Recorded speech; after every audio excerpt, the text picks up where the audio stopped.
6일 지방선거 오늘로 딱 일주일 앞으로 다가왔는데 지금 으쌰으쌰해도 모자랄 판에 민주당에서 오늘 아침부터 회의 시간에 고성이 들려왔답니다. 먼저 어찌된 일인지 장면부터 보시고 이어가 보도록 하겠습니다. 기침을 너무 크게 했죠. 비공개 회의에서 따로 어떤 말씀 해주신 게 있으니까요. 오늘 박지원 위원장의 발언들에 대해서. 그 발언에 대한 얘기는 없고요. 앞으로 선대위 운영에 대한 이야기입니다. 잠깐만요. 오늘 폐회 예정인 거 비공개로 전환하신 이유가 있지 않나요, 지금? 안에서 고성이 들렸어가지고. 원래 회의가 원래 폐회였는데 비공개로 전환이 되고 안에서 고성이 들리던데. 따로 뭐 추가로 비공개해서 논의는 없었나요? 아까 말씀하신 비상징계라든가 586 용태 관련해가지고요. 제가 따로 답변을 드리지 않겠습니다. 징계안 관련해서 한마디만 해주시면. 가야 돼서요. 제가 지금 춘천으로 급하게 가야 돼서. 회의 방식 변경 관련해가지고 그런 비공개 때 조금 고성도 들렸던 것 같은데. 그런 건 아니고요. 이제 우리 당에서의 여러 가지 그 논의와 국민 여러분께 드리는 메시지에 있어서 좀 더 저희가 진정성 있게 통일된 모습을 보여야 된다는 거에 대한 좀 속상함이었지 않나라는 생각을 합니다. 손정혜 변호사님, 마스크로 얼굴 반쯤 가려지긴 했습니다만 윤호중 공동비대위원장 표정과 박지원 공동비대위원장 표정이 두 사람 모두 다 불편해 보여요, 얼굴이요. 그렇습니다. 오늘 오전 비대위원회 회의 직후의 모습을 보고 계신데 굉장히 어둡고 그리고 말이 없는 모습 보이실 겁니다. 사실 이런 모습은 어제도 확인이 됐었는데 어제 박지원 그 더불어민주당 공동비상대책위원장이 긴급 기자회견을 통해서 대국민 호소문을 발표를 했습니다. 지방선거 7일 앞으로 이제 다가왔는데 여러 가지 위기감이 있는 상황에서 지지층을 결집하겠다라는 의도로 해석이 됩니다. 이렇게 이야기를 했죠. 100번이고 1000번이고 더 사과드리겠다. 염치 없지만 한 번만 더 부탁드린다.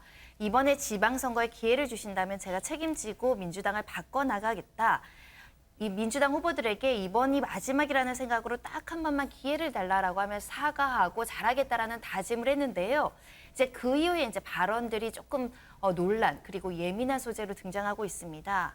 바로 586 세대를 겨냥해서 아름다운 태장, 용태를 진짜 강조를 한 것인데요.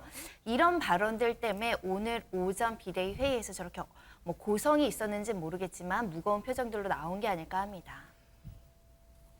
저 얘기를 했다는 거예요. 586 용태.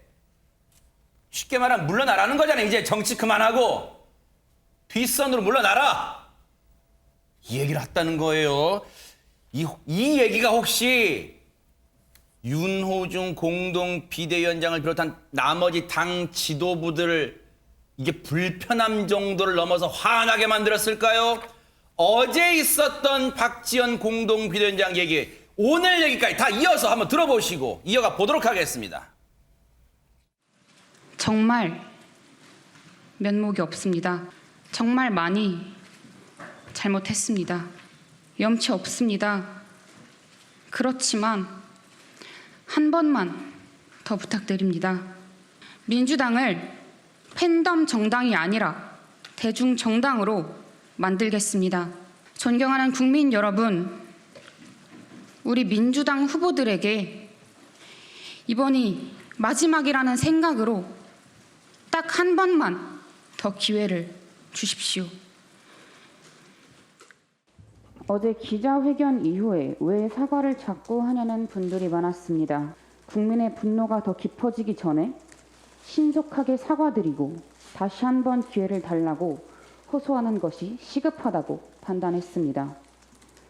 대선에서 졌는데도 내로남불도 여전하고 성폭력 사건도 반복되고 당내 민주주의를 부정하는 팬덤 정치도 심각하고 달라진 것이 없습니다.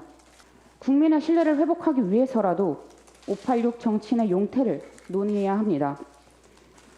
586의 사명은 민주주의를 회복하고 이 땅에 정착시키는 것이었습니다. 이제 그 역할은 거의 완수했습니다. 아름다운 퇴장을 준비해야 합니다. 자, 그런데 한번 차근차근 따져볼게요. 백성문 변호사님. 사실 586 용태 이거 박지원 공동 비대위원장이 처음 꺼낸 카드는 아니잖아요. 더 기억이 또 가물가물하신 분들이 있을 텐데 저번 대선 당시에 송영길 그 당시 대표가 586 용태론을 꺼냈죠.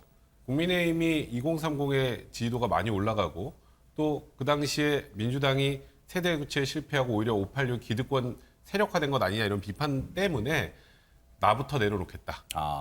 뭐 불출마 선언도 하셨고요. 네. 근데 그분이 지금 서울시장 선거 후보로 지금 나와 계십니다. 네. 이제 그러다 보니까 네.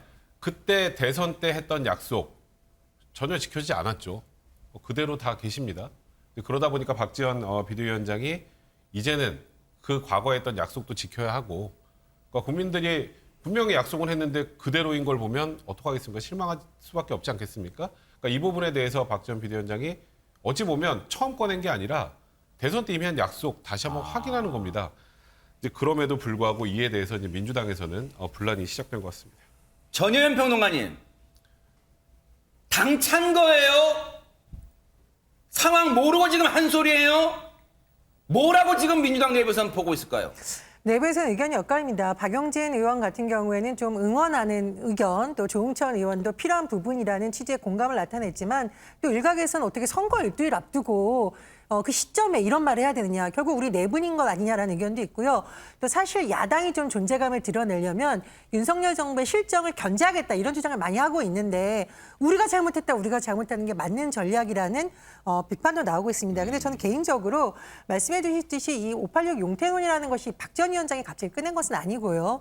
지난 대선 과정에서부터 나왔던 거고 더 거슬러 올라가면 이동학 전 최고위원이 예전에 열린민주당 시절에도 나왔던 의견입니다. 그러니까 이건 뭐 특정 세대의 잘잘못이라던가 정치적 과오에 대해서는 깊은 논의가 필요하겠지만 이것 하나만을 가지고 박지원 위원장의 말이 옳다 아니다를 그릇하게 하는 좀 어렵다고 보고요. 제가 오히려 주목하는 부분은 네. 기자회견 내용 중에 뭐 평등법 제정, 예를 들면 차별금지법 제정 이런 거 늦어지는 것도 지적을 했었고 또 당 내부에 좀 논란이 되고 있는 성비위 사건과 관련해서 지방선거 이후에 처리하자라는 거는 너무 선거의 유불리인 거 아니냐라는 의견이 오간 것으로 지금 언론 보도에서 나오고도 있거든요. 그런 걸 좀 종합해서 우리가 봐야 된다고 생각합니다. 네. 어제 박지원 위원장이요. 국회에서 대국민 사과 내용이 담긴 기자회견하면서 울먹울먹했어요. 눈물을 꾹 참았습니다. 울먹울먹했어요. 글쎄요.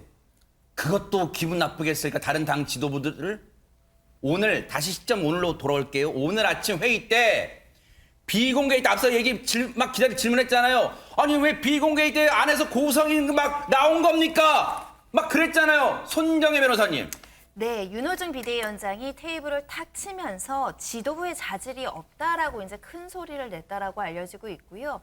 이에 대해서 박 위원장이 이럴 거면 나를 왜 뽑았느냐, 왜 여기 앉혔느냐라고 이제 따져묻는 장면까지 연출됐다라고 하는데 그야말로 자중질환이라는 표현이 맞을 것 같습니다.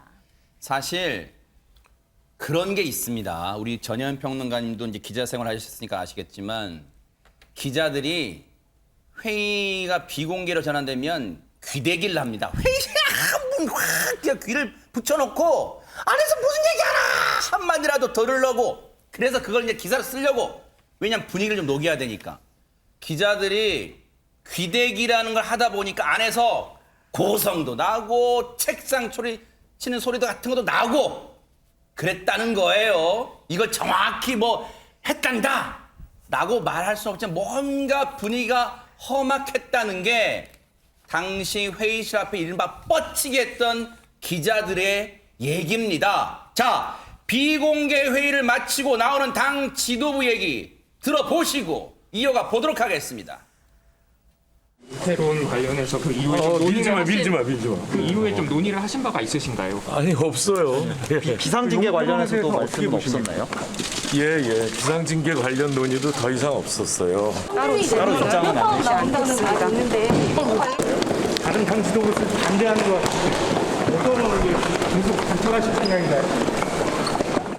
아마 그 박지원 위원장님의 발언에 대해서 아마 기자님들께서 많이 궁금해하실 것 같아서 말씀을 드리면요.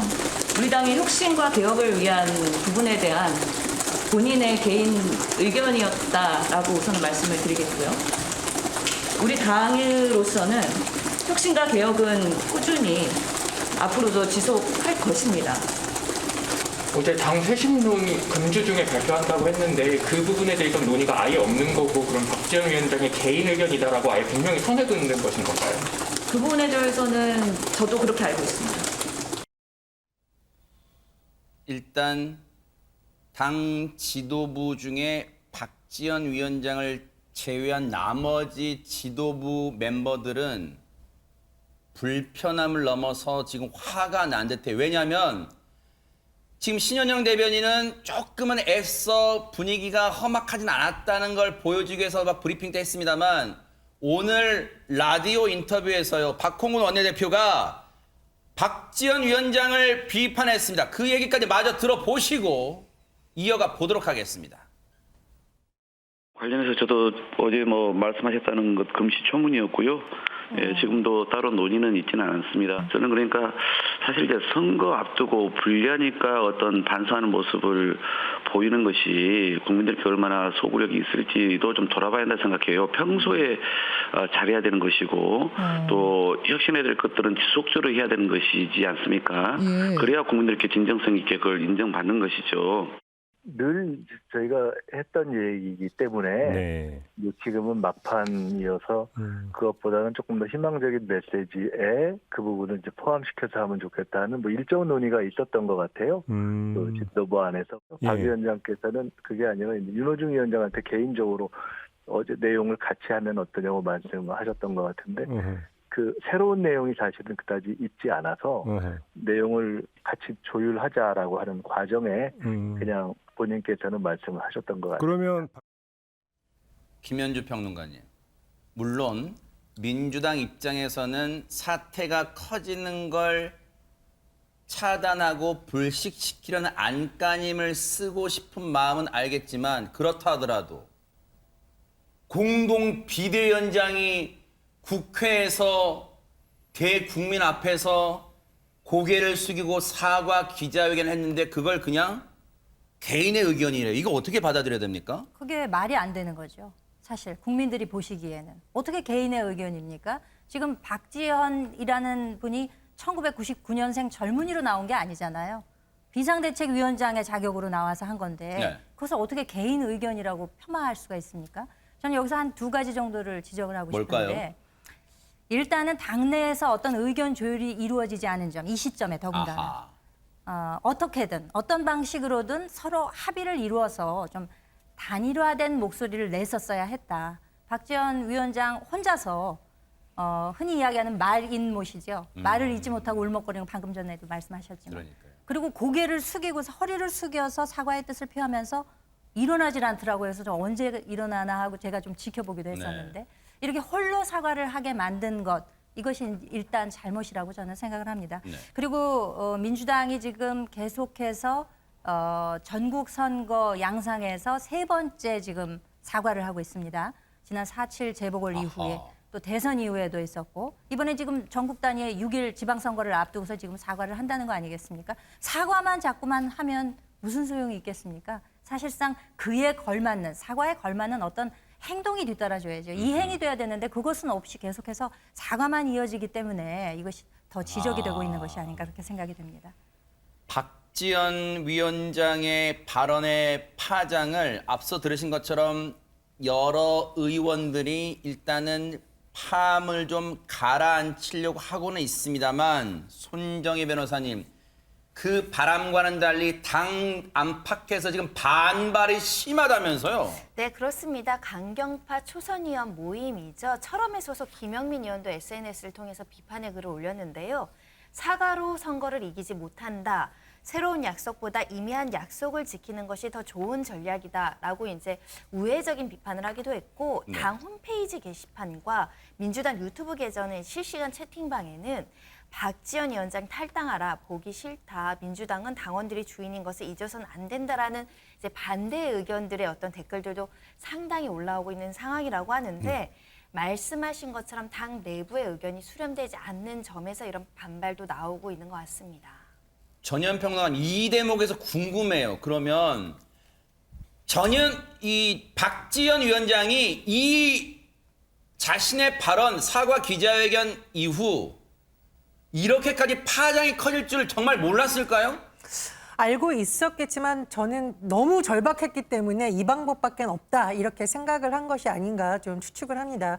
사실 당내에서 단일된 의견이 나오면 좋겠지만 당장 성비위 사건에 대해서도 한쪽에서는 빨리 징계를 하고 보다 강력하게 하자는 의견이 있고 한쪽에서는 선거 이후에 하는 것이 맞지 않냐는 의견이 충돌하는 것으로 전해지고 있거든요. 그런 상황에서 박지원 위원장은 이 문제를 우리가 어떤 합의로 할 수 있는 문제가 아니라 원칙에 맞게 그냥 빨리 처리하는 게 맞다라는 것을 나라도 목소리를 내야 된다라고 그런 좀 간절함이 있다라고 보고요. 그리고 저는 비대위라는 것이 선거 패배 이후에 꾸려진 것이고 기성 정치인이 아니라 외부에 있던 인물을 대선 때 영입해서 다시 비대위원으로 세웠잖아요. 네. 그러면 방 밖에 있던 국민들의 목소리도 반영하겠다라는 의지는 어쨌든 민주당에서 보여준 것인데 박지원 위원장의 기자회견 이후에 나온 모습이 저는 조금 더 유권자들을 당황스럽게 하는 것 같습니다. 오히려 당내 경험이 많은 분들이 이런 의견도 있는데 우리가 더 잘하겠다라는 목소리로 듣겠다라고 했다라면 자중지랄이 아니라 개혁을 위한 진통 이렇게 국민들이 봐주셨지 않을까라는 아쉬움이 남습니다. 이 대목에서 우리 배 소장님 여쭤볼게요. 이런 생각이 들고 어제 어떤 분이 그런 말씀을 좀 하시더라고요. 저도 갑자기 그 얘기를 듣고 그러네라고 생각했는데 뭐냐면 대선 때 있지도 않았던 사람이에요. 박지원 위원장. 그런데 대신 사과하고 그동안 민주당이 잘못했습니다. 읍소하고 허리 90도 숙여 사과하고 그분이 저한테 물어봤던 그분이 볼 때 이게 뭐지? 이게 어떤 상황이지? 라고 저한테 물어보셨는데 저는 답을 못했습니다. 이거 어떤 상황입니까? 간단해요. 지금 민주당을 지지했던 사람들이 지방선거를 앞둔 민주당을 바라볼 때 어떤 심정일까요? 그러니까 우리가 데이터로 해석하는 것도 있고 또 감성적으로 빅데이터 등을 통해서 해석하는 방법이 있잖아요. 근데 속수무책, 망연자실, 무기력한 모습을 보면서 사면초가다. 오죽했으면 강성 지지층들은 그렇게 물론 생각 안 합니다. 박지원 위원장 왜 그래? 지방선거 앞두고 선거 앞두고 왜 그래? 이렇게 하겠지만은 오죽했으면 박지원 위원장은 당에 와서 보니까 민주당을 지지했던 자신의 시선과 자신의 인식과 너무 다른 거예요. 그러면 저지를 수밖에 없는 겁니다. 왜 저지르느냐? 지금 보면 우리가 사과라는 것은 TPC가 중요합니다. 그게 뭐예요? T는 뭡니까? 타이밍. P는요?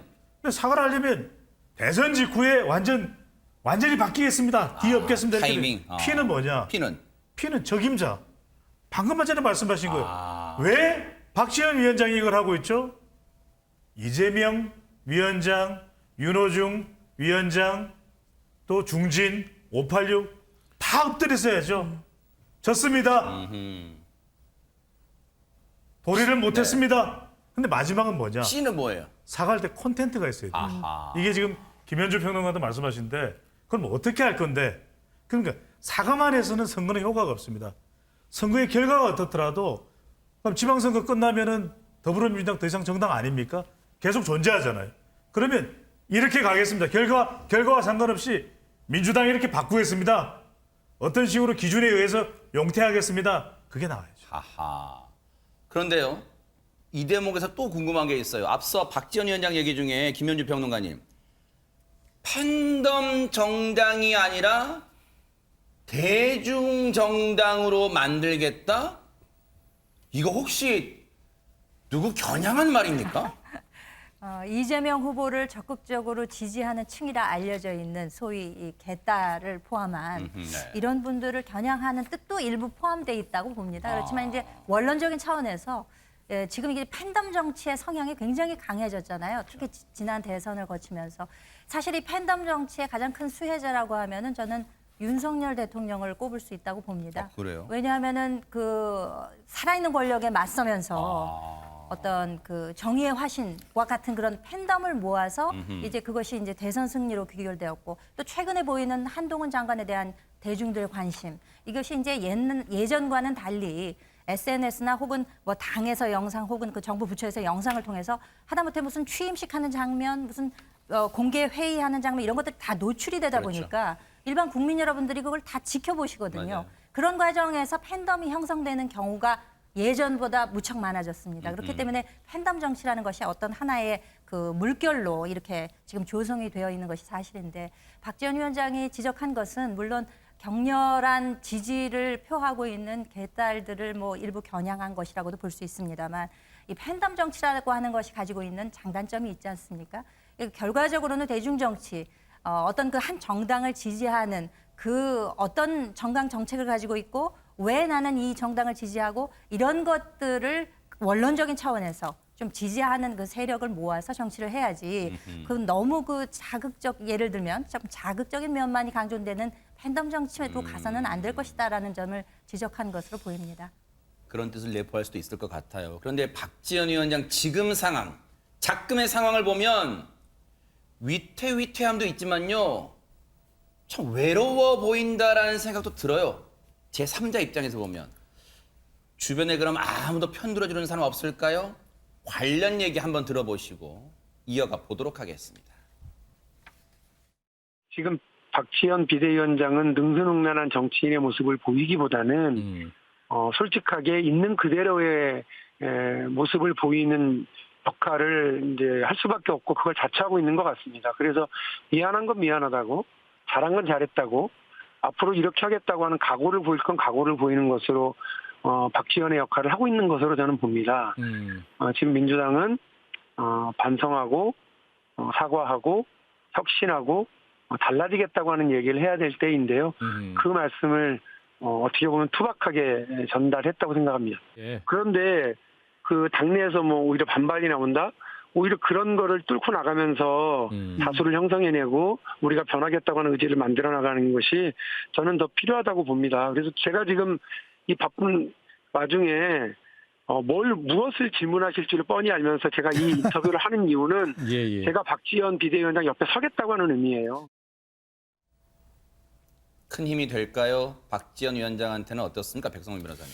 일단 박지원 위원장의 지금 저 발언, 물론 뭐 당내에서 보면 돌출 발언이고 당의 이번 선거를 좀 어려워지게 만들어 하는 그런 해당행위라고 극단적으로 생각하는 분들도 있겠습니다만 박용진 의원이 얘기하는 건 그런 거죠. 이 당의 목소리가 하나야?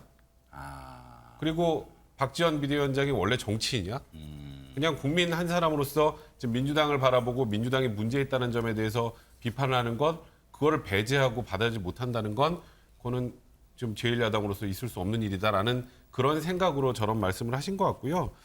저는 그래요. 개인적으로 박지원 비대위원장의 이런 뭐 사과 발언, 뭐 아까 컨텐츠 얘기도 하고 뭐 여러 얘기가 나왔습니다만 민주당이 그동안 하나도 지키지 못했기 때문입니다. 아까 말씀드렸던 그 586 용태론도 말은 나왔지만 아직까지 못하고 있었고요. 그리고 작년 4.7 재보궐선거 때부터 시작되던 이 성범죄 혹은 성비에 대한 엄단 그거 아직도 못하고 있고요. 이제 이런 얘기들 계속 못하고 있으면서 안 하고 있으면서 국민들 이번 선거만 지나면 어떻게 넘어가겠다는 그런 모습 가지고는 민주당이 쇄신하기 어렵다는 판단을 한 거고요. 그 방식이 좀 투박했을지 모르겠습니다만 박용진 의원은 박지원 비대위원장의 그 진심을 보고 옆에 서겠다고 한 것 같습니다. 저는 짧게 이 말씀을 안 드릴 수가 없는 것이 결국 지금 개혁에 민주당 변화와 혁신에 저는 분기점에 서 있다고 봅니다. 이때는 박용진 의원이 다른 의원에 비해서는 박지원 비대위원장의 적극적입니다. 저는 말로만 해서는 안 된다고 봅니다. 오히려 본인의 의원직을 걸고서라도 지방선거 때문에 바쁘죠. 하지만 당의 변신 없이 지방선거의 판세가 변할 수 있다? 저는 어렵다고 봅니다. 그러면 오히려 지금 이 지도부나 박지원 위원장이 기자회견을 할 때 저는 박용진 의원이 바로 옆에 서라 이거예요. 행동으로. 의원직을 걸고 나의 어떤 평가를 내리든 우리 더불어민주당 지지층이 나는 정말 당을 위해서 정말 앞만 보고 가겠다. 그래서 저는 말로 거드는 것도 중요하지만 박용진 의원 유치원 문제 등에서 굉장히 역량을 가지고 있는 의원이거든요. 오히려 이럴 때 바로 비대위원장 외롭지 않게 옆에 서서 나를 공격하라. 오히려 위원장 공격하지 말고 이럴 때 저는 박용진 의원도 우뚝 설 수 있어요. 그래서 저는 말로 거드는 거는 이제 더 이상 효과적이지 않다. 행동으로 나서야 됩니다. 박용진 의원이 그럴 것 같아요. 배소님한테. 저한테 왜 그러세요?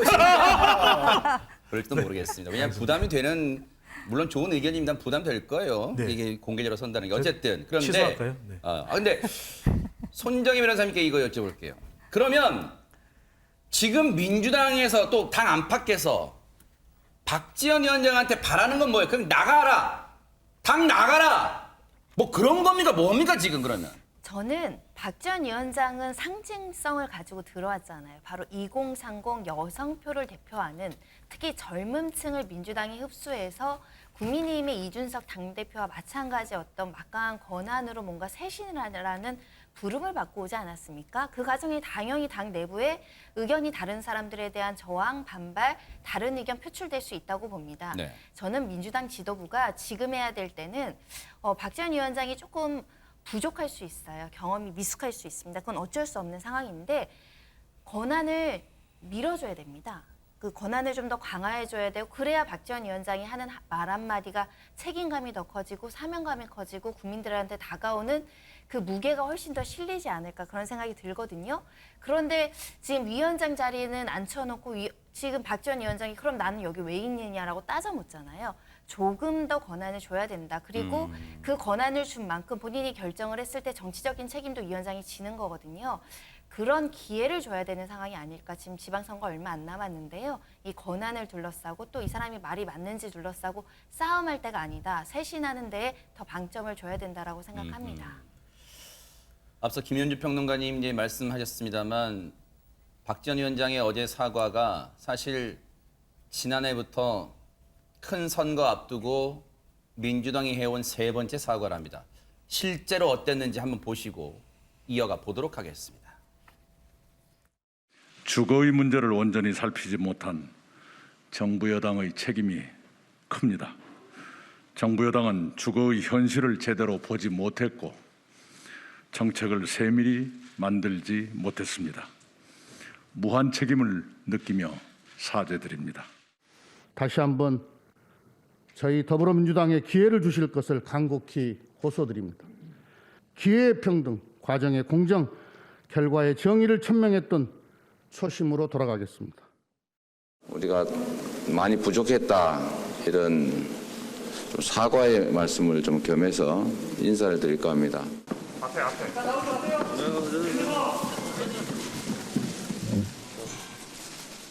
쇼로 그치는 거 아니냐라는 그런 우려도 있을 것 같은데. 선거 때가 되니까 어제 오늘 이야기 아니라 당대표 된 날부터 지금까지 일관되게 민주당 간판 빼놓고 다 변화시키자고 노력을 해왔고 박완주 의원에 대한 제명 결정을 하게 되었습니다.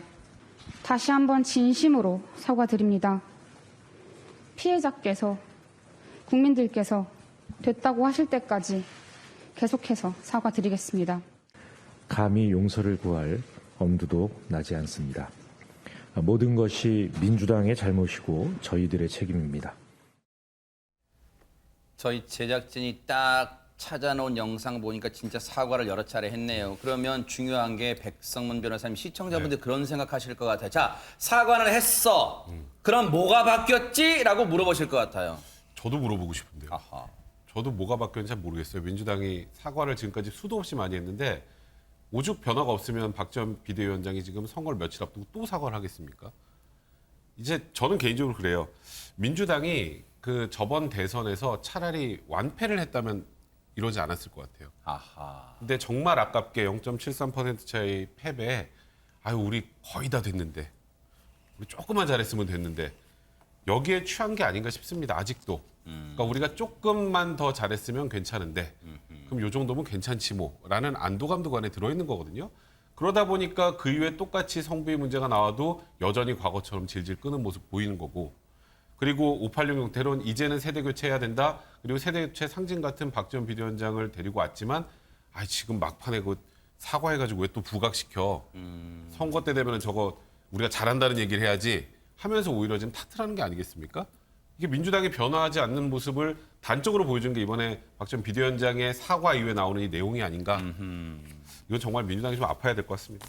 박지원 위원장이 어제 긴급 기자회견 했잖아요. 여기에 언론들은 표현은 그렇게 해요. 맞불 기자회견이 있었다. 누구냐고요? 바로 국민의힘 이준석 대표도 맞불 같긴 해요. 왜냐하면 예정이 없던 기자회견을 했거든요. 한번 들어보시고 무슨 얘기인지 한번 들어보시고 이어가 보도록 하겠습니다.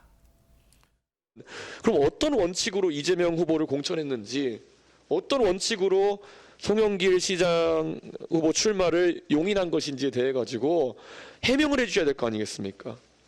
그걸 만약에 국민들에게 상세히 설명하고 그게 납득이 간다면은 국민들께서 분노하신 마음을 가라앉힐 수 있을 것이고 그거 설명이 안 되고 그냥 뭔지 모르겠지만 미안하다 포괄적 사과하면은 저는 그거는 사태를 악화시키는 그런 선택일 것이다 이렇게 생각합니다.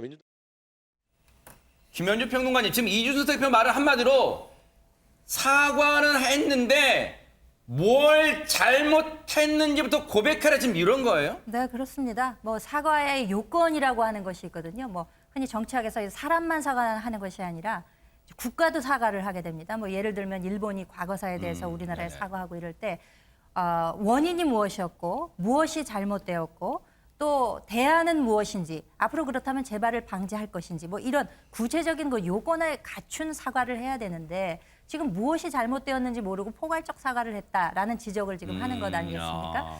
그러니까 앞으로 어떻게 하겠다라는 대안이 없다는 걸 지금 지적하고 있는 거예요. 그러니까 예를 들면 586 용퇴론을 이야기를 했으면은 그 이후에 어떻게 대안을 제시할 것인가 이거에 대한 지금 얘기를 오늘도 이준석 대표가 그 언론과 인터뷰를 통해서 내놨습니다. 그렇다면 586 용퇴하고 나면 그럼 어떻게 할 건데? 라는 이야기인 거죠. 586이 용퇴하고 나면 지금 현재 민주당에서는 김남국, 김용민, 고민정 의원만 남는데 이렇게 할 것이냐라는 그 지금 제안을 하고 있는 것이고 아마도 이준석 대표의 예측으로는 이제 6일 지방선거가 끝나고 나면 민주당 내에 격변의 바람이 불 것이다. 이제 그때가 되면 소위 얘기하는 조박해, 조홍천 의원, 박용진 의원, 김혜영 의원 전 의원 같은 분들이 나오면서 어떤 새로운 바람을 불고 오지 않을까라는 예측을 하면서도 남의 당 얘기에 조심스럽게 이야기를 한다라는 그 조건을 덧붙이면서 이야기를 하기도 했습니다. 아하, 그러네요. 원래는 4인방이었잖아요. 조금 박해였는데 금태섭 의원이 나갔기 때문에 이제 지금 조박해만 남았어요. 자, 전현 평론가님 뭔가 여기에 지금 심기가 불편해 지금. 발언권 기어드릴게요. 그런데 저는 이제 4.7 예전 재보선은 분명히 민주당 단체장의 성비 사건에 인해서 재보선이 된 거기 때문에 사실 민주당 지도부가 사과를 했어야만 됐습니다. 제가 아쉬웠던 부분을 굳이 한 가지 짚자면 공천을 그때 사실 안 해야 된다라고 저는 주장을 했었거든요. 한 점. 그런 점은 좀 굉장히 아쉬운 부분이고 다만 그때의 상황과 박지원 비대위원장의 사과를 다 뭉뚱그려 보는 것은 문제가 있어요. 박지원 비대위원장 같은 경우에는 어쨌든 당내 성비 사건에 대해서 강력하게 징계를 하는 데 있어서 한 축에 있었고 그 부분에 대해서 피해자께 구체적으로 사과를 했습니다. 그리고 제가 취재한 바로는 당내에서 그 이후에도 쉽진 않지만 국회 차원의 강력한 징계를 위해서 많은 당직자들과 박지원 위원장이 내부에서 열심히 목소리를 내고 있거든요. 그런 점은 좀 그래도 높이 평가해야 된다고 보고요. 국민의힘에 좀 드리고 싶은 말씀은 이준석 대표를 둘러싼 여러 가지 의혹이 있는데 저는 정말 이게 깔끔하게 해결이 되려면 선거와 상관없이 정말 깨끗하다라고 해명을 하든가 해야 되는데 보도 나오는 거 보면 선거 이후로 미뤘다라는 것이 나오거든요. 이게 너무 어려운 사안이라서 미루고 있는 건지 아니면 선거를 의식해서 하고 있는 건지 이 부분은 지금 언론에서 지적이 나오는 부분이에요. 그래서 국민의힘 역시 이런 문제에서 좀 단호하게 하면 어떨까 생각이 듭니다. 어제 이준석 대표가요. 아울러 국민들에게 이 점을 호소를 했어요. 마저 들어보시고 이어가 보도록 하겠습니다. 저는 이 자리에서 민주당의 오만한 20년 집권론에 대비해서 4년 무한 책임론을 언급하고 싶습니다. 국민 여러분께 간곡히 호소합니다. 제발 윤석열 정부가 거대 야당의 무리한 발목 잡기를 뚫고 원 없이 일할 수 있도록 도와주십시오. 자, 저런 얘기도 했어요. 그런데 저는 배 소장님께 이걸 좀 여쭤보고 싶어요. 앞서 저한테 어제 그런 질문을 하셨던 분이 그분은 좀 정치를 좀 많이 관망하시는 분인가 봐요. 한 1년 전쯤에 국민의힘 상황과 데자뷰 같다는 거예요. 그때 김종인 위원장이 당을 떠난 직후 국민의힘 돌아가는 상황 보면서 아사리판 이런 말도 했다. 그렇죠. 그걸 언급하면서 불과 1년 차이로 당의 상황이 아주 판박이다. 국민의힘 어려웠던 때 지금 민주당이 지금 자중질환 겪고 있다. 이런 얘기하고 있습니다. 그렇죠. 우리 국민들은 답답한 거예요. 왜냐하면 대선 끝날 때마다 저는 각 당이 주최하는 세미나에 가서 조언을 합니다. 이 바뀌어야 돼. 이렇게 해서 대선 진 거예요. 총선 진 거예요. 그대로 안 해요. 좋은 대로 안 합니다. 좋은 대로 안 합니다.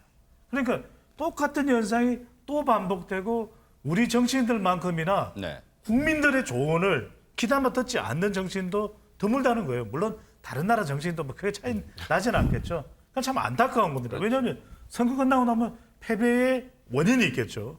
그것을 또 극복하는 혁신도 요구됩니다. 그럼 그렇게 하면 돼요. 그렇게 하면 국민들이 미웠다가도 또 균형이 좋은 거니까 너무 한쪽으로 기울어지면 안 되는 거니까 이렇게 또 판단하는 것이거든요. 그런데 그렇게 안 가는 거예요. 여기 우리 김현주 평론가도 계시지만은 지금은 또 국민의힘 윤석열 대통령 임기 초반이니까 여러 가지로 뭐 순항한다. 우리 쪽에 호재가 많다. 바이든 대통령도 방한하고 효과도 있고. 그런데 또 바뀝니다, 민심이. 6개월, 1년 뒤. 제가 제발 명심하라는 거 우리 방송 꾸준히 보시면서 그 조언에 귀 닫지 말라는 거. 저는 꼭 유념하시면 좋고요. 여러분은 지금 뉴스파이터 홍보 도우미 배종찬 소장님과 함께하고 계십니다. 정말 든든하면 늘 우리 뉴스파이터 시청을 또 독려해 주시니 감사하고요. 중요한 말씀 해주셨어요. 민심은 흐르는 거대한 물결과 같다고 누가 그랬습니다. 언제 바뀔지, 언제 방향 틀지 모릅니다. 자만하는 쪽이 결국 패배하는 거 아닐까 이런 생각도 해봅니다. 감히 해봅니다.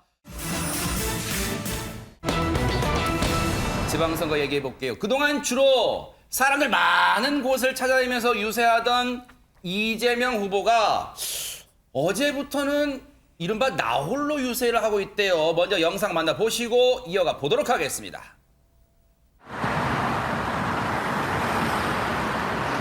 잘 부탁드려요. 고맙습니다. 전국 지원 유세를 한 번씩은 했기 때문에 오늘부터는 개항에 좀 집중하려고 합니다. 안녕하세요, 어머니. 운동하세요? 잘 부탁드립니다. 어제 부산 유세 끝나고 12시까지 임항역에서 우리 인사하고 있었습니다. 전에는 저희가 막 여기 골목을 순회를 하고 이러면 너무 많은 분들이 몰려가지고 마치 무력 시위하는 것처럼 보이기도 했다고 그래요. 그래서 어제는 몰래 조용히 임항역에 한 2시간 반 있었는데 그래도 마지막에는 많이 몰리셔가지고 저희가 일부러 좀 가달라고 부탁도 했습니다. 아니 손정혜 변호사님, 이재명 후보가 유세할 때마다 구름처럼 따라다니던 선거 운동원들 또 그 지역의 후보들 지금 어디 간 겁니까? 배고프어서 뭐 밥 먹으러 갔습니까? 일단은 잘한 선택이신 것 같습니다. 왜냐하면 우리가 세력을 보여주고 어떤 대규모의 어떤 세력을 보여줄 때도 필요하지만 지금은 아까 말씀드린 것처럼 민주당은 반성 모드에 들어가 있는 상황이고 대선 과정에서 이제 낙선을 했기 때문에 이재명 후보 입장에서는 좀 조용하게 국민들 삶 속에 조용히 들어가면서 반성하고 그리고 좀 겸손하고 절실하게 표를 이야기하는 것이 필요한 시점이 아닐까 생각이 들고요. 두 가지가 좀 영향이 있었던 것 같습니다. 일단 여론조사 결과, 박빙의 여론조사 결과가 인천 계양에서 정말 열심히 밀착형으로 지역 주민을 만나야 된다라는 어떤 외부의 비판, 외부의 어떤 지적들이 있었던 것 같고 그걸 수용했다고 보이고요. 두 번째는 최근에 폭력 사건이 한번 있었죠. 사람들이 막 몰리는데 철제그릇 던져서 이거 시끄러워서 던졌다라고 한 가해자가 있었는데 구속되는 일까지 있었고 이렇게 지금 대선 치르고 지방선거 치르는데 너무 많은 사람들이 몰려다니면서 시끄럽게 막 선거운동을 하는 것보다는 생활 속으로 들어가는 게 필요하다. 이런 여러 가지 민심을 읽었던 거 아닐까 생각이 들고 그래서 어제 오전 6시 30분이면 굉장히 이른 시간이죠. 혼자서 계양 IC 도료변에서 이제 피켓을 들고 혼자 이제 인사를 했다라는 것이고 원래 예정된 일정을 다수 취소하고 오후에는 계양 테크노밸리 마스터 플랜을 발표한다던가 이 지역 주민들에게 이제 이야기할 수 있는 자리를 지금 유지하면서 활동하고 있다고 합니다. 배종찬 소장님. 물론 이재명 후보는 저렇게 나홀로 유세, 마이크 없이 조용한 유세하는 이유를 밝혔습니다만 글쎄요, 뭐 언론들의 뭐 못된 버릇일지는 모르겠지만 삐딱하게 보는 이제 시각은 최근에 각종 여론조사가 굉장히 접전을 보이면서 불안 심리로 갑자기 선 유세 방식 바꾼 거 아니야? 뭐 이런 또 기사가 나오긴 해요 또. 그게 맞아요. 아 그래요? 아니, 선거는 현실입니다. 결국 선거에 나선 후보자들은요. 우리가 생각할 때 우린 낭만적이에요. 보는 유권자들은 그래 오늘 무슨 이야기 할까? 어디를 찾아갈까? 하지만 후보자는 죽고 사는 문제입니다. 특히 지금 더불어민주당의 명운을 안고 가고 있는 이재명 위원장은 당선 안 되면 큰일 나요. 그러니까 혼자 행보를 하는 건 선거를 때는 세 가지 이유가 있습니다. 하나는 겸손이에요. 아하. 왜냐면 여러 명 다니면 안 됩니다. 이건 네. 겸손하지 않게 보입니다. 겸손. 두 번째는 뭐냐면 집중하는 겁니다. 집중하면서 유권자들이 한 사람만 보거든요. 그러면 지역의 주민들도 정말 이 선거가 쉽지 않구나. 그래서 최선을 다하고 목숨을 걸고 운동하고 있는 후보자의 모습이다. 그 이유는 절박하다는 거예요. 절박은 개항을은 이재명 위원장으로서는 이건 지면 안 돼요. 그렇다고 해서 지금 국민의힘의 윤형선 후보가 만만한 것도 아니거든요. 근데 차이가 살짝 나서 이긴다 할지라도 만약입니다. 이것도 얘 이긴 거야? 그 정도는 이긴 것도 아니야.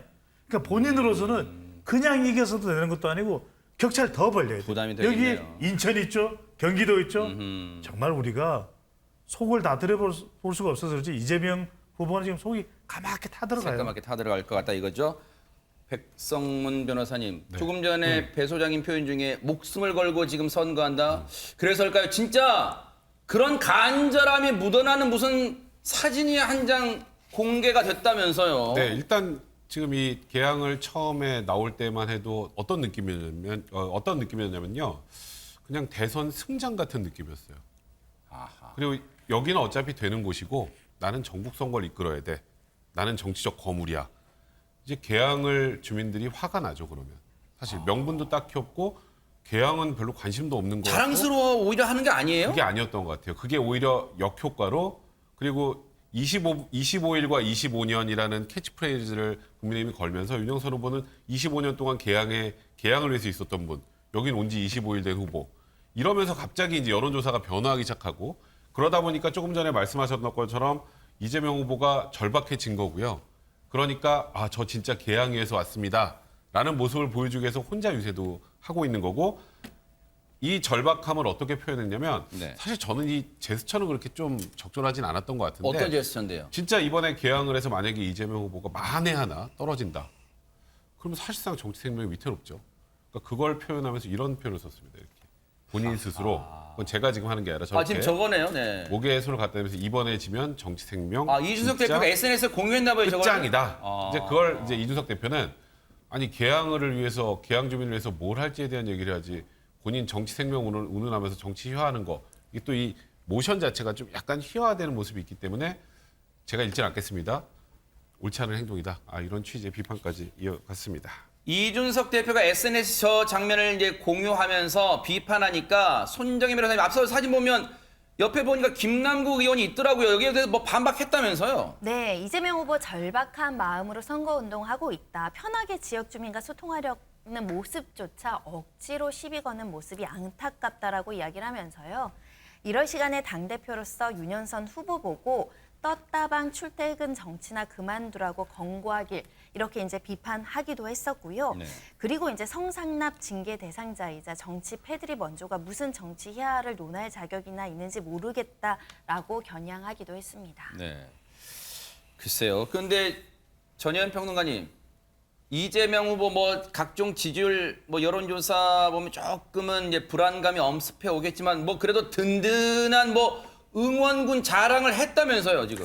그렇습니다. 이재명 후보의 열성 지지 당원들 이게 좀 표현이 거칠 수 있는데 개딸들이라는 표현이 요즘 많이 쓰이고 있습니다. 이제 개혁의 딸 이렇게 불리기도 그런 하고요. 뜻이에요. 한 드라마에서 아버지와 딸이 티격태격하면서 아유 개딸하는 표현. 그러니까 좀 뭐라고 할까요? 짓궂은 용어이기도 한데 편한 아버지 같은 정치인 이런 의미도 담고 있습니다만 일각에서는 좀 너무 거치다 이런 지적도 있죠. 어쨌든 정치인으로서는 이런 지지자들이 가장 큰 힘인 것은 맞습니다. 제가 예전에 취재하면서 봤는데 문재인 전 대통령의 경우에는 젠틀 제인이 굉장히 강력한 팬클럽이 있었고요. 제가 굉장히 재밌는 이름으로 봤던 거는 문풍지대라는 이름도 있었습니다. 그리고 유시민 전 노무현재단 이사장의 경우에는 과거에 나왔을 때 시민광장이라는 이름이 있었고요. 네. 그리고 뭐 다 아시겠지만 박사모 이런 네. 모임이 있었습니다. 그러네요. 그리고 정동영 전 대선 후보는 정동영과 통하는 사람들에서 정통들 여러 가지 있었고 이해찬 전 대표의 경우에는 굉장히 재미있는 표현이 있었죠. 대장부엉이 라는 표현이 더 등장하기도 했습니다. 어쨌든 근데 아까 말씀해 주셨듯이 이런 열성적인 지지자들이 모이는 팬덤 정치가 지금은 대중정치를 확산하는 데 있어 긍정적 역할은 분명히 있습니다. 그런데 다만 반대하는 사람들에 대해서 좌표를 찍거나 너무 악마화하는 것이 건전한 공론장을 만드는 데 있어서 방해 요소가 된다 이런 지적도 있으니까요. 이재명 후보들도 지지자의 어떤 요구에 대해서 호응하는 것은 맞지만 너무 한쪽으로 쏠렸을 수 있을 때는 또 부작용이 있을 수 있다는 점을 염두에 둬야 되겠습니다. 그래서 이재명 후보가 저렇게 자신의 든든한 응원군인 이른바 개딸 죄송해요. 어감이 진짜 그래서 그렇지 제가 쓴 표현 진짜 아니에요. 여러분 오해하시면 안 되고요. 자, 시민 여러분과 나눈 온기 느껴지는 그림 우리 개딸님의 애정이 담뿍 담겨서겠지요. 정말 고맙잖아. 그렇게 해서 이제 응원에 감사하다는 말도 적었는데 이 대목에서 궁금증이 있어요. 김현준 평론가님. 앞서 박지원 위원장이 팬덤 정치 이별하고 대중정치, 대중정당 만들겠다. 이른바 개딸들 그분들을 저격한 거라고 겨냥한 거라고 언론들은 해석했는데 거기에 사실 이재명 후보가 공감한다 그랬어요. 팬덤 정치와의 작별을. 그런데 SNS에서는 고맙다. 아 고맙잖아. 이렇게 남겨요. 이건 또 어떻게 해석해야 돼요? 이게 일종의 좀 딜레마 상황이 아닌가 이제 그렇게 생각이 됩니다. 이재명 후보 입장에서는 본인을 적극적으로 지지해주는 지지층, 개딸들. 요즘에 MZ 세대들은 이렇게 B급 정서를 굉장히 좀 호응을 보이기 때문에 근데 발음이 짝짝 붙는 건 있습니다. 개딸들의 지지가 네. 고맙겠죠. 당연히 든든한 후원이 되는 것도 분명하고 네. 그럼에도 박지원 비대위원장의 지적에 대해서는 또 원론적 차원에서 공감하지 않을 수가 없는 것이거든요. 네. 그러니까 기자들이 이제 물어봤습니다. 요 기자회견 직후에. 그랬더니 아직 파악을 못했습니다라고 처음에는 즉답을 좀 피했어요. 네. 그리고 이제 그 이후에는 원론적 차원에서 공감한다라는 네. 취지의 이야기를 하면서도 확대 해석은 좀 안 했으면 좋겠다라고 덧붙이더니 이후에는 또 바로 SNS를 통해서 개딸들 고맙잖아 이렇게 이제 의견을 표시한 것으로 봐서는 적극적인 후원에 대해서는 감사하면서도 또 이를 어떻게 해석해야 되는지에 대해서는 일종의 딜레마 상황이 아닌가 네. 그렇게 판단이 됩니다.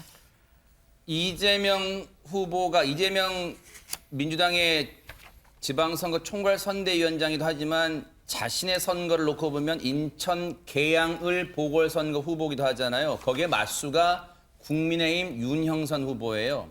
앞서 이재명 후보는 든든한 응원군으로 자신의 지지자 개딸들을 언급했어요. 윤형선 후보는 그러면 나는 응원군이 누구지? 아마 고민할까요? 윤형선 후보는 이분들을 내세웠답니다. 얘기 좀 들어보시고 이어가 보도록 하겠습니다.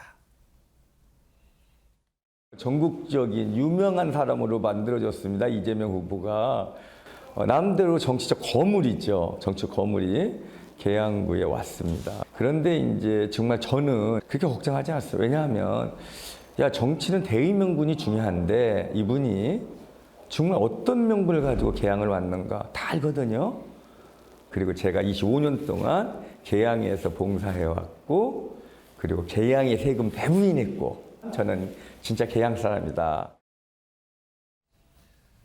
그러면서 또 다른 언론 인터뷰에서는 바로 그 얘기를 합니다.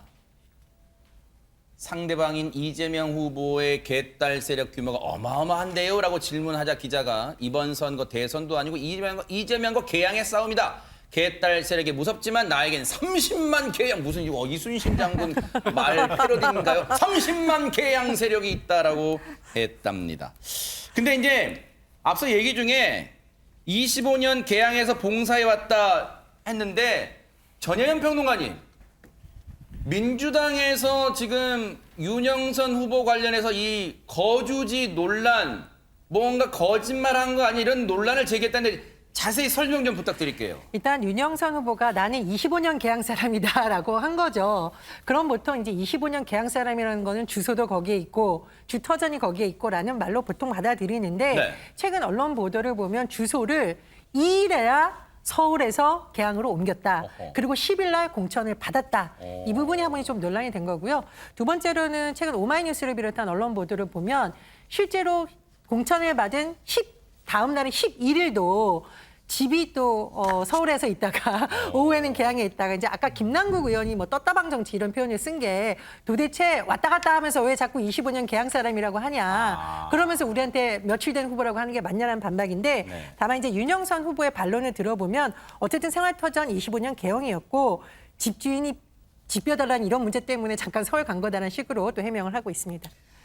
이재명 후보 측에서는 그래서 이러이러한 상황을 들어서 윤영선 후보를 향해서 가짜 개항 사람이다 이렇게 맞불을 놨어요. 반격을 했어요. 그랬더니 국민의힘 김기현 공동선대위원장이 두둔하고 나섰습니다. 편을 들어줬어요. 뭐라고 했는지 한번 들어보시고 이어가 보도록 하겠습니다.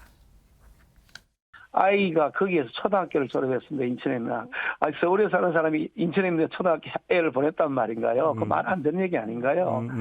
인천에 살고 있던 집이 전셋집이어서 집 주인이 그걸 판다고 비켜달라고 하는 바람에 서울로 이전을 했다가 다시 인천으로 이 주소를 이전했다고 하는데요.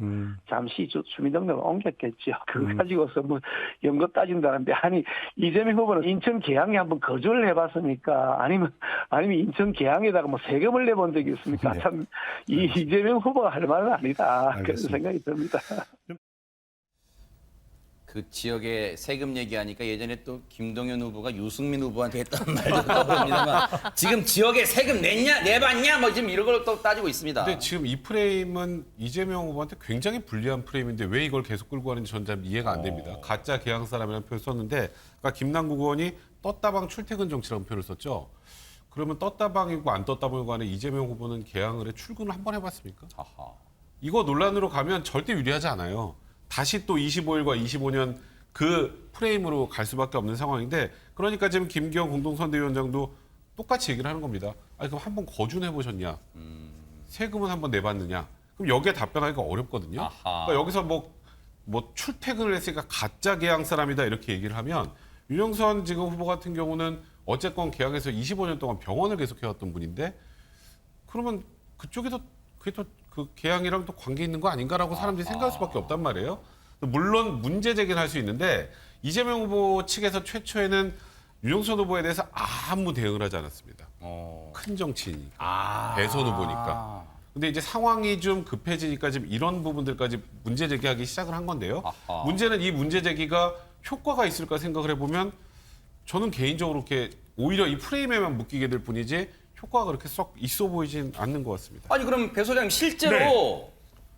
이재명 후보와 윤영선 후보의 어떤 여론조사는 좀 어떻게 지금 나오고 있어요? 불꽃 튑니다. 그래요? 그러니까 아까도 이제 설명을 한번 드렸었는데 이 지역의 선거 전망을 처음에는 초반에는 다윗과 골리앗이다. 이렇게. 예, 윤영선 다윗 그리고 대선 후보였던 이재명 후보는 골리앗이다. 네. 지금은 그냥 두 사람이 똑같아져 버렸어요.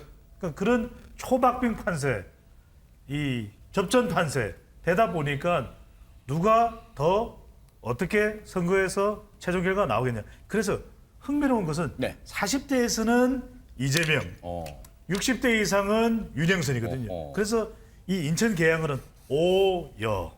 그러니까 뭐예요? 50대입니다. 아하. 50대가 과연 누구의 손을 들어준나? 여는 여자죠. 아하.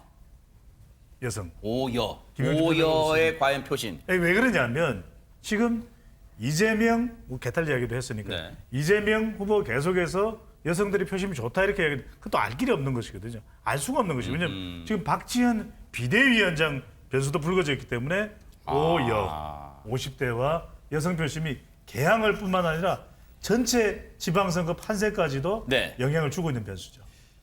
여론조사 결과에 대해서 일단 민주당은 어떻게 보고 있을까요? 들어보시고 이어가 보도록 하겠습니다. 지금 이재명 후보 같은 경우는 어떻게 봐야 되는 겁니까? 여론조사를 보면 오차범위내 혼전으로 나오던데.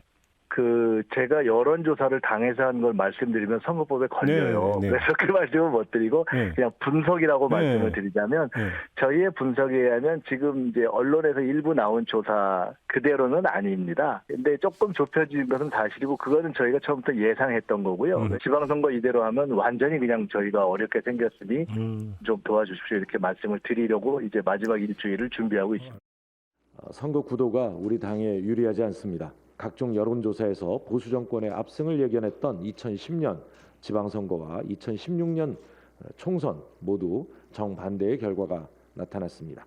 이번 지방선거 또한 국민과 역사를 믿고 끝까지 포기하지 않겠습니다. 어쨌든 지금 김민석 총괄본부장 또 윤호중 공동비대위원장 얘기 공통점은 전현평론가님, 언론사가 발표하는 여론조사 그거 우리가 분석하는 여론조사랑 달라요 이 말인데, 그러면 시청자분들이 궁금하실 것 같아요. 민주당은 무슨 새로운 기법이 있나? 그럴 것 같습니다. 글쎄요, 뭐 새로운 기법일 수도 있겠지만 아마 지금 당내에서 이렇게 말하는 근거로는 샘플을 많이 했다. 그러니까 일반적으로 여론조사와 응답률까지 고려하면 이게 정확한 민심이냐에 대해서 좀 논란이 있는데 우리는 많은 샘플로 했다. 더 정확하게 분석해보니 뭐 좀 다르다라는 주장을 한 것으로 보이고요. 근데 말씀해 주셨듯이 선거법상 정당에서 이런 걸 발표할 수 없어요. 그래서 이 정도로 말씀하신 거로 보고 2010년 지방선거, 2010년 총선 얘기를 하셨는데 제가 이 두 선거 모두 취재를 해봤었거든요. 끝나고 나서 당시 민주당의 한 지도부가 여론조사 기간 믿으면 안 돼! 이렇게 외치신 것이 실제로 여론조사와 또 다르게 많은 지역이 나타났는데 왜 좀 억울해하셨냐면 여론조사 결과를 보고 A 어차피 질 것 혹은 A 어차피 이길 것 안 하고 투표 안 할 수가 있잖아요. 그래서 지금 민주당이 절박하게 투표를 해달라고 주장을 하는 것이고 특히 인천 계양을은 대선이 아니잖아요. 작은 표차로도 이게 어떻게 선거의 결과가 바뀔 수 있기 때문에 민주당이 계속 일주일 앞두고 도와주십시오 하고 있는 거고 이재명 후보의 최근 슬로건이 투표하면 이긴다입니다. 그래서 그런 절박함 쪽으로 좀 이동한 것으로 보입니다. 저는 제발 민주당이 이런 얘기 안 하면 좋겠어요. 제가 조사 다 해봤습니다. 민주당 조사도 해보고 뭐 보수정당도 해보고 다를 게 없어요. 근데 이렇게 할 수밖에 없죠. 왜? 선거 때인데 우리가 지금 안 좋습니다. 기싸움이잖아요, 선거. 근데 이럴 수는 없죠. 자, 결과 달라요. 달라요. 믿어주세요. 그런데 저는 2010년에는 뭐가 있었습니까? 무상급식이 있었잖아요. 2016년에는 뭐가 있었습니까? 옥새 들고 나르샤가 있었잖아요. 이번에 뭐가 있습니까? 박지원 비대위원장 네 분이 있잖아요. 이게 다른 거죠, 상황이. 네. 그런데 국민의힘에서는요, 이런 얘기를 했답니다. 한번 들어보시고 이어가 보도록 하겠습니다. 민주당이 굉장히 조직적으로 움직이고 있고 또 그 조직을 활용해서 투표율을 제거하는데 앞장서고 있기 때문에 우리도 어떻게 투표율을 제거할 것인지 모든 국회의원들이 사전투표를 저는 다 사전투표를 하기로 그렇게 방침을 내겠습니다. 각종 여론조사에서 긍정적인 수치가 나오고 있습니다. 그러나 선거 결과에 대한 낙관은 절대 금물입니다. 사전투표는 아무리 강조해도 지나치지 않습니다. 하루의 투표가 3일의 투표를 이길 수가 없습니다. 사전투표에서 이겨야 승리의 쐐기를 박을 수가 있습니다.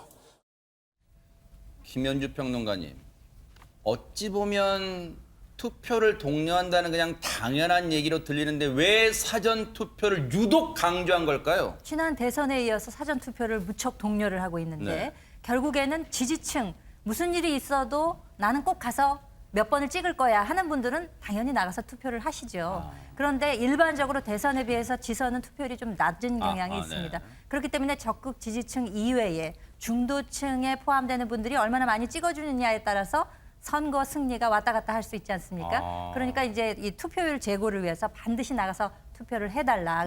하루 하는 것과 사흘 하는 것과는 분명히 다르다라는 이야기를 하시는 것이고 그리고 일반적으로 또 줄투표 경향이 있습니다. 이번엔 나가면은 여러 기표해야 되는 게 굉장히 많고 뭐 최소 7번 해야 된다면서요? 그렇습니다. 그렇기 때문에 일일이 예를 들면 기초의회 나오는 분들까지 다 성향 파악을 못 하잖아요. 그러니까 줄투표 성향이라 그래서 이렇게 쭉 같은 번호를 찍는 성향이 있습니다. 그렇기 때문에 이런 걸 따져봐서도 그게 꼭 줄투표군요. 나가서, 꼭 나가서 찍어달라 하는 그 독려를 하는 것이죠. 그러네요. 듣고 보니까 절박함도 묻어 있네요. 앞으로 어떻게 사전 투표도 한번 어떤 투표를 볼지 한번 지켜보겠습니다. 청와대 개방된 지 한 2주 됐나요? 그런데 언론 보도로 보니까 손정혜 변호사님 뭐 침실까지 공개됐다. 대박. 어떤 내용입니까? 네, 청와대가 공개되면서 많은 국민들이 지금 찾고 있다라는 소식인데요. 24일 기준으로 말씀드리면 무려 543만 명이 방문을 하셨다는 겁니다. 그리고 전면 공개가 아니라 일부는 공개되지 못한 공간들도 있었는데 네. 23일부터는 영빈관, 춘추관 내부도 일부 공개를 하기 시작을 했다라는 것이고요. 네. 이 영빈관 1층에는 이제 홀로 된 패널을 보면서 영빈관 역사를 확인할 수 있는 공간도 있다라는 것이고 특히 기자회견 장소로 널리 쓰였던 춘추관 1층에는 지금 화면 보시는 것처럼 대변인이 보통 저기에 이제 나와서 이야기하는 것처럼 그러니까 국민들이 직접 청와대 세상에. 대변인 체험을 할 수 있는 공간도 마련했다라는 겁니다. 네. 또 2층도 이제 공개되어 있는데 2층으로 가면 정부 정책을 발표했던 브리핑실까지 둘러볼 수 있다라고 하는데요. 많은 국민들 찾은 만큼 또 앞으로 많은 국민들 가셔서 좋은 경험을 할 수 있을 것 같습니다. 사실 많은 국민분들이 청와대 외경만 봐도 청와대가 이렇게 생겼구나 하실 텐데 내부까지 들여다볼 줄 누가 꿈이나 생각했을까요, 전현 평론가님? 예, 5월 10일에는 관저뜰이 됐고 5월 23일에는 말씀해 주셨듯이 춘추관이라든가 영빈관이 됐고 5월 26일부터는 청와대 본관 실내도 이제 개방이 된다라고 하는데요. 관저. 우리 일반 국민들의 입장에서는 집 같은 곳이죠. 관저 내부도 공개될 예정이라고 하는데요. 그래요? 예를 들면은 이제 대통령 부부가 머물렀던 사적 공간이었잖아요. 그렇다 보니 뭐 침실, 드레스룸, 메이크업실, 그래서 뭐 화장하고 옷 갈아입고 이런 곳까지 다 공개될 예정이라고 합니다. 아하, 이건가 봐요. 관저 내부 모습이. 지금 이제 짐을 다 정리했으니까 이제 대통령 부부도 식탁에 앉아서 밥을 먹나 봅니다. 대박, 주방이 있어요. 옷장도 있습니다. 라고 이제 배 소장님, 저걸 보시게 되면 지금은 이제 문화재청 대통령실이 지금 문화재청이 위탁 대행을 받아서 지금 청와대 관람 행사를 이제 하고 있기 때문에 문화재청이 저 사진들을 공개했는데 이제 26일 내일부터는 저걸 직접 관람객들이 보신다는 거 아니에요? 그러면 야 사람 사는 거 별반 다를 거 없구나 하실 수도 있어요. 이게 중요해요. 그러니까 공개 효과가 있는 겁니다. 물론 이제 서둘러서 공개를 하는 거에 대한 논란도 있기는 했습니다. 하지만 일단 공개가 되니까 많은 국민들이 또 예약해서 방문을 하고 있고 그래서 이른바 첫 번째는 청와대 개방, 두 번째로는 바이든 효과죠. 그러니까 용산 내부가 어떨까 궁금하지 않았습니까? 용산도 궁금했었는데 대통령 집무실이 한미 정상회담으로 화면으로 볼 수가 있었고 또 기자회견장 강당도 볼 수 있었거든요.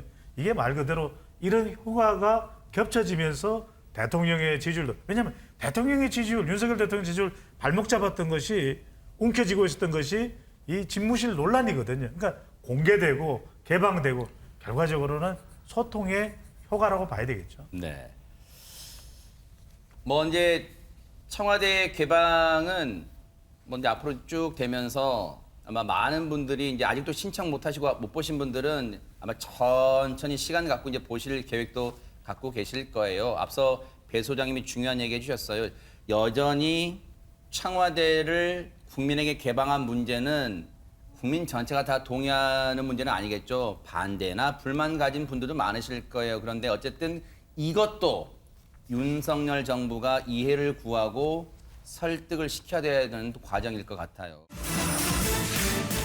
어제 사실 윤석열 대통령이 이것도 나름 의미가 있는 자리였어요. 이 임기를 끝마치는 국회의장단들을 이제 만나서 만찬 뭐 먹었다는데 근데 그 자리에서 윤석열 대통령이 정신이 번쩍 들 만한 얘기를 김상희 국회 부의장한테 뭐 들었다는데 설마 뭐 어떤 소리를 했길래 정신이 번쩍 들었다고 그랬을까요? 그 전반기 국회의장단 만찬을 하면서 네. 이제 거기서 여성이죠. 이제 김상희 국회 부의장이 네. 젠더 갈등에 관한 좀 유감이 있었다는 것을 이제 표현을 했다고 합니다. 그런데 얼마 전 그 바이든 대통령 방한 당시에 내외신 기자회견을 했었지 않습니까? 근데 거기서 이제 외신 기자 워싱턴 포스트지의 기자가 왜 내각에서 상당히 여성의 비율이 너무 낮지 않느냐라는 요지의 질문을 했지 않습니까? 거기서 상당히 답변을 잘 하셨어요.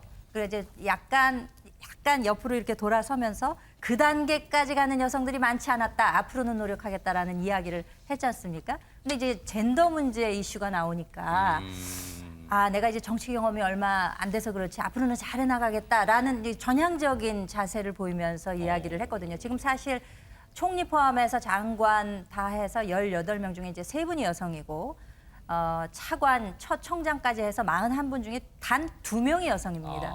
그러니까 이제 비율상으로 보면은 그러니까 우리 자연 수대로 보면 1대1이라 되는데 그렇게까지는 아니라고 하더라도 너무 좀 소수에 불과하니까 이런 점에 대한 이제 지적으로 받아들인 것 같고 이에 대해서 개선의 여지가 있다. 앞으로 좀 많이 검토하고 여성들의 참여를 늘리겠다라고 이야기한 것에 대해서는 왜냐하면 이렇게 귀 닫고 내지는 거부하고 내지는 포장하고 이런 것이 아니잖아요. 받아들이고 앞으로 내가 고치겠다. 내가 정치 경험은 짧았다. 이렇게 얘기하는 것을 봐서는 상당히 좀 앞으로 좀 미래 기대해 볼 만하지 않을까 싶습니다.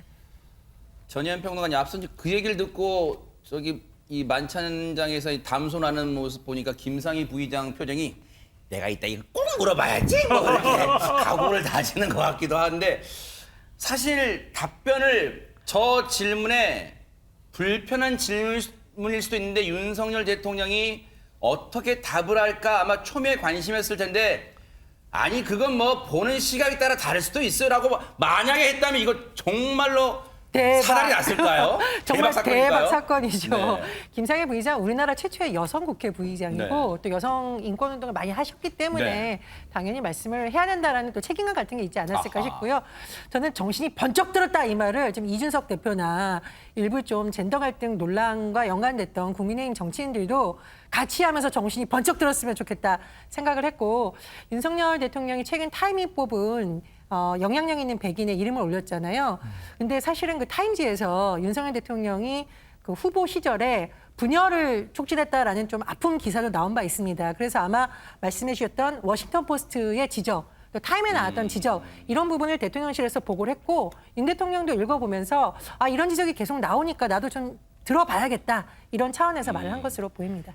백성문 변호사님께 한 50초 드릴게요. 네. 정치 시작한 지 얼마 안 돼서 시야가 좁았다. 사실 조금 깜놀한 표현이에요. 왜냐하면 이렇게 자신을 낮추는 표현으로 답을 하기가 좀 이렇게 예상한 분은 많지 않았을 것 같아요. 저는 그래서 굉장히 적절하게 답변하셨다고 생각을 합니다. 윤석열 대통령을 좀 안 좋게 보는 쪽에서는 너무 독선적이고 나만 옳고 내가 하지 않은 대로 가 이거가 많이 이제 보였단 말이죠.